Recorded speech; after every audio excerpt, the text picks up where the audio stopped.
Estou passando nesse podcast para dividir uma informação que fez toda a diferença na minha vida. Quer fazer pós-graduação, mas tá impossível correr de um lugar para o outro? Pois é, ainda mais com o trânsito. Então você precisa conhecer a educação à distância do Senac. Sabia que é nota máxima no MEC? E tem diversos cursos de pós-graduação para te levar ainda mais longe. 100% online, sem necessidade de TCC e com acesso direto a todos os professores. Ah, saber isso fez diferença sim. Inscreva-se já na pós-graduação EAD. Quer saber? Senac EAD.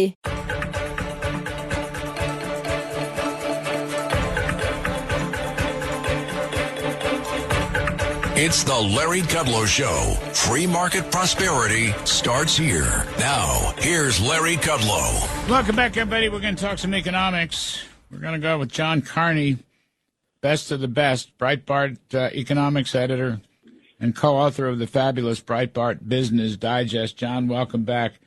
Every dog has its day, even economists. It popped up in my email this morning. I love this. So I'm not sure where you're going here, but are we going into recession? What do you think? So I don't think we are on the verge of a recession. I think we had, this weak jobs number that had a lot of people say, maybe the economy is, verging on a recession, but frankly, we got these ISM services sectors numbers out, and that's actually going very strong. So what I think we've seen is we had a lot of sort of artificial juice, meaning, huge deficit spending over the last 2 years from the ironically named Inflation Reduction Act and the CHIPS Act. And that pumped the economy up to a level that was probably too fast. So we're getting a slowdown. But I don't think that we are on the verge of a recession right now. Well, I called it the front end of a recession. And I was also looking at the ISM manufacturing, which is lousy. It's been lousy for a while. And as you pointed out, consumer sentiment has been poor for quite some time, small business sentiment. But I also want to get your take on the Fed. I mean, look, the Fed could start chopping its policy rate as much as they want. Probably, if they went intermediate, probably induce a panic in the market. But really, I'd rather see them cut tax rates than interest rates. If market rates come down, fine. I'm all for that. That's the market. But I'd rather see tax cuts.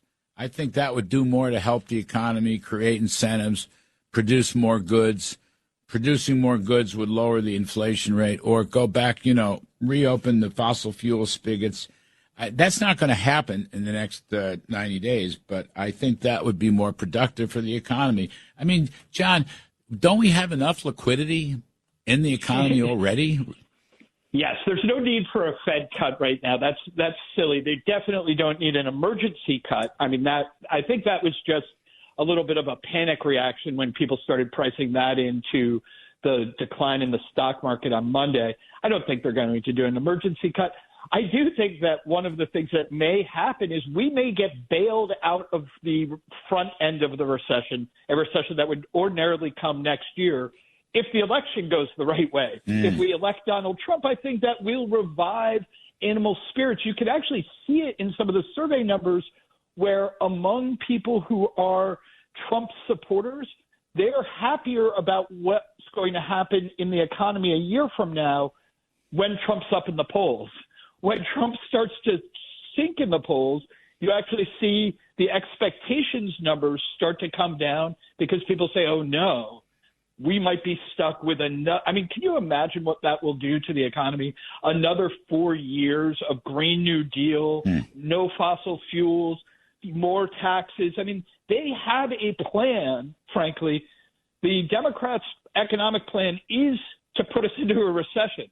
I don't know what else you can get from, no more, clamp down on energy and raise taxes. That is a recipe for a recession. I think even if the Fed started cutting like crazy, they wouldn't be able to bail us out of the fiscal and regulatory trap that the Democrats are setting for the economy. Yeah, I noticed you're writing. We would expect triumphant Democrats to implement an escalation of climate change regulation, fossil fuel repression, and Green New Deal spending, all of which are inflationary. That's an important point. Yeah, that's right. Look, when you say you can't have fossil fuels, that drives up energy prices. When you are spending like crazy, deficit spending, that drives up prices. And when you have so much taxes and regulation that it actually depresses people's investment in creating output into the economy, that then lowers the supply side. So you're ramping up the demand through the deficit spending, lowering the supply. It is a recipe for inflation, but frankly, stagflation is what I think we're looking at if we get another 4 years of Biden-Harris. So Mr. Trump at Mar-a-Lago news conference was asked a question about the Fed, and he basically said, I should have a say in the matter. I should have a say in the interest rates. Now, I don't think there was a Wall Street Journal article about it. I guess it was this morning's Journal, but he didn't come out and say, going to restructure the Fed and I'm going to do this. I mean, I think what he was saying is I have a right to weigh in. I have an opinion about these things and I have a right to weigh in. That's the way I read it. I mean, I know him well about this stuff. I didn't see any structural changes. He's not ending the Fed's so-called independence. All he said was, you know what? I know a lot about this. And if I want to say something, I'm going to say something. By the way, that was always his view. But did you read it differently than that? No, I think that's right. I think that, they love to overreact and say, oh, no, Donald Trump's going to end the Fed. I actually read it exactly how you did. He's saying, look, I'm a businessman, first and foremost. I should be able to, give my opinion about what's happening.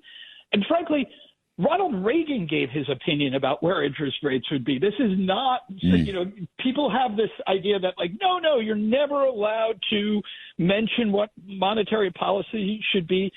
But that tradition, in a way, really is very short. I mean, Nixon tried to bully the Fed. Ronald Reagan he was that trying to undermine what the tax cuts were trying to do. There's a actual pretty long tradition of presidents, not trying to. They can't tell the Fed what to do. They can't force them to do anything. But there's no reason why he can't have a say in it. I mean, look. Sherrod Brown, writes letters to the president or to the head of the Fed. Elizabeth Warren has opinions about what the Fed. It would be really strange if the only person in the world who's not allowed to have an opinion on monetary policy is the U.S. president. Well, Joe Biden said several times that the Fed's going to cut rates. Why didn't people jump up and down and do cartwheels about that? Right. I mean, he said it in. He's like, they're going to cut rates. I betcha. He was basically telling them what he thought they should do. And of course, nobody minds that. When Trump says it, it's practically the end of the world. They freak out. Now, if the Fed does cut their target rate in September, does that spark a political outburst, or what do you think happens there? I think a lot will matter on what happens in the next couple jobs reports. Look, the July jobs report was pretty weak, and particularly if you subtract out all the government jobs, then you're below 100,000. If you subtract out the social services and government adjacent jobs, it was a pretty weak report. If we get more weak reports, I think that gives them cover to cut. I still wouldn't cut because I think inflation's too hot, but I think it gives them cover to cut. If we get stronger jobs reports, frankly, then they've lost their excuse for cutting, and if they do cut, that will look very political, and frankly, it will be very political. There's, this idea that the Fed has kept interest rates too high for too long, I think doesn't make sense when you realize that inflation went away a lot last year and then came right back in the beginning of this year. We need to make sure that's not going to happen again before the Fed starts cutting. Yeah, map it out. Let me just think. So we will get another jobs report the first day of September or whenever, right. Labor Day. So there's one more before then, right? And you're going to get one more jobs report and two more inflation reports because we get CPI next week, and we'll have one more right before they meet. Oh, gotcha. CPI comes out this week, John? Yes, that's right. CPI and PPI will be out Tuesday and Wednesday, and so we will, we'll have two more inflation reports. If those come in very soft, and if we get the August job report in the beginning of September, and if that's weak, then the Fed will have an excuse rather to cut. Like I said, I think the Fed's been dying to cut. They really, really, really want to cut, and partly because that'll allow them to declare victory. They'll be able to say, "Look, we did it. We beat inflation. We had no recession. That was the big challenge." They want to be able to just say that. But if they don't get the weak jobs report and if they don't get soft inflation reports, that'll make it a lot harder for them to cut. All right. John Carney, everybody, Breitbart news editor for economics and finance and co-author of the Breitbart Business Digest. It's a daily publication. It's a must-read. Thank you, John. Folks, take a quick break. On the other side of the break, former World Bank President David Malpass, former Undersecretary of the Treasury. He'll be here to talk about too much debt in the world. I'm Kudlow. Be right back.